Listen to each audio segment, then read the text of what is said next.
Bedanya, diare karena gagal ginjal kronis dan diare yang biasa. Yuk, kita bahas. Bapak Ibu pertama sekali konsultasikan terlebih dahulu agar tepat penanganan dan solusinya. Kalau mau konsultasi sama saya, silakan pencet tombol plus yang ada di sini supaya nanti komunikasi kita tidak dibatasi dan saya bisa membalas pesan dari Bapak Ibu.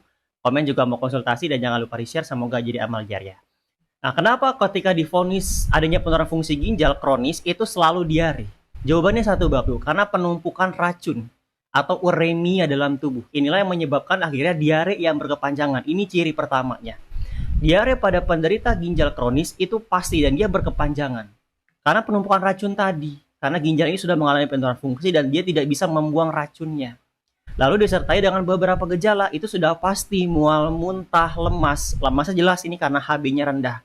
Dan juga itu pasti ketika Bapak Ibu masuk stadium 3 CKD, pasti HB-nya rendah. Karena ginjal ini kehilangan kemampuannya untuk menghasilkan hormon eritropoietin. Nah, lalu ini yang paling mendasar juga nafasnya. Ini ciri paling mendasar ya. Nafasnya itu dia agak berbau pesing. Karena penumpukan dari amonia tadi. Ini ada amonianya Bapak Ibu, makanya bau pesing. Nah, lalu juga tensi darah dia cenderung tinggi. Ya, bahkan naik tensi darahnya.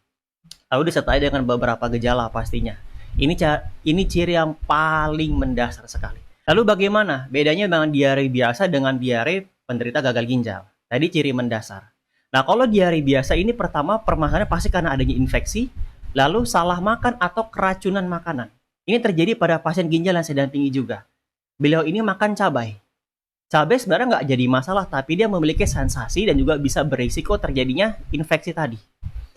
Durasinya 1 sampai 2 jam setelah makan atau 1 hari setelahnya, Bapak Ibu ini sudah mulai merasakan tidak nyaman.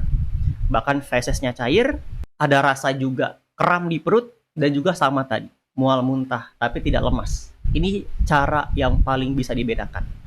Lalu solusinya bagaimana kalau misalkan diare karena GGK? Bapak Ibu fokus ke penyakit resikonya terlebih dahulu.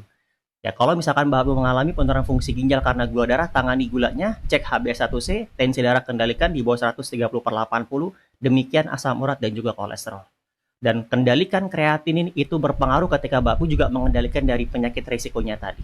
Tapi sebaliknya, kalau kreatinin tidak dikendalikan, hanya kreatinin yang dikendalikan, tapi penyakit risikonya tidak, dalam jangka waktu dekat kreatinurium yang sudah turun dia akan naik kembali. Jadi fokus ke penguatan ginjal agar nilai EGFR naik itu membantu mengurangi resiko dari diare karena GGK tadi. Silakan konsultasikan. Bagi Bapak Ibu yang mau konsultasi sama saya dan mau menjalani program penguatan ginjal dengan nutrisi, silakan cek di profil, hubungi nomor saya. Terima kasih kalau bermanfaat, jangan lupa di-share.